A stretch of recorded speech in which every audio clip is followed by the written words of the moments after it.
Chapter 69. Fast forward to Rangoon 2013. The old man lay in his bed looking up at the corner of the ceiling where a small lizard was poised beside a cobweb, competing with the spider for a fly. His breathing was shallow, as if taking a deeper breath was too difficult a task, and his skeletal frame, vying with his flesh for prominence, barely rose and fell. His mind looped in and out of his memories, so that all chronological organization collapsed. He became worried that he would have to live in another location while they knocked down this building and put up a new structure where he would be given an apartment. Then he thought how he had slowly ascended the stairs that day, knowing it would be for the last time before they demolished it.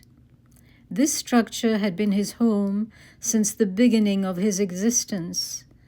It was an old wooden building, just 2 stories high, but his parents had lived there and his grandparents before that. They had replaced it with a solid concrete building, and he had been given an apartment on the 4th floor.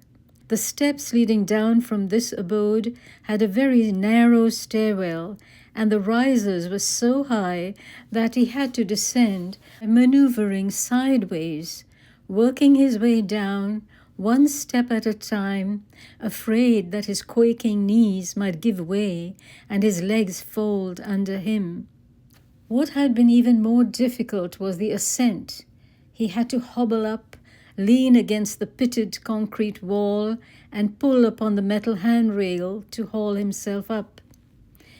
He had to pause on each small landing, sit down, catch his breath, and then start the ascent again until he finally reached the top, exhausted. The sidewalk of cement slabs was badly broken and non-existent in some places. The fact that it had rained the previous night didn't help matters, because water had collected in the empty spaces and the gutter beside it, blocked by refuse, spilled into the sidewalk and onto the street.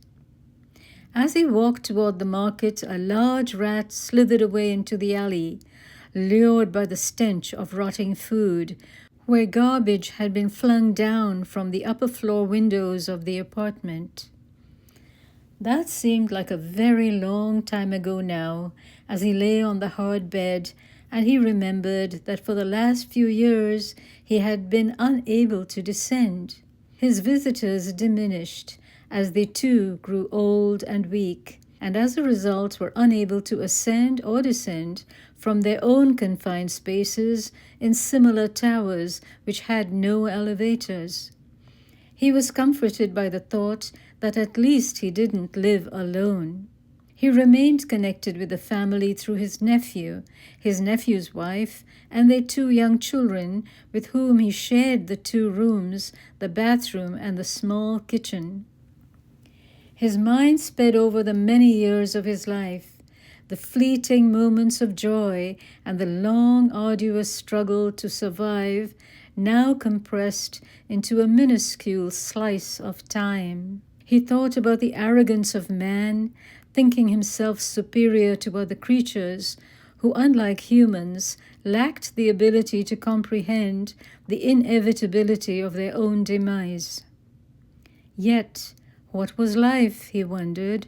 Was it more than breath? What was that elusive substance? Did it dissipate after the machinery became defunct, or did it continue? He thought about the mental block that confined animals to a limited comprehension about the certitude of their own death, and he considered that man himself faced a similar impenetrable barrier beyond which his mind could not extend. He knew it was time for him to let go. Yet, as they stood beside his bed, he made a faint effort to continue breathing, but it was a short gasp, and his life was over. His nephew's wife said, "Sontwabi no. He's passed away, is that right?" And her husband replied, "Qalu inna lillahi wa inna ilaihi raji'un."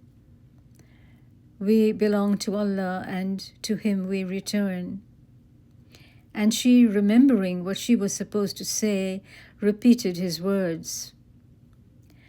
Rather than sadness, there was fear and anxiety as to how to keep the news of his death quiet before they buried him. The young man stood by the bed looking at the old man. He took his hand and held it for a moment, and she said, "Tell the Maulvi that Chachaji has died. Go tell him to bring just a few people to help us bury him. You know what happened the last time. Tell him it will soon be dark and no one will see us. Go quickly now, go." 4 men quietly entered the room and carried his draped body down the steep concrete stairs. They gently bathed his body in the area behind the mosque and, furtively glancing over their shoulders, hurriedly carried him to the cemetery.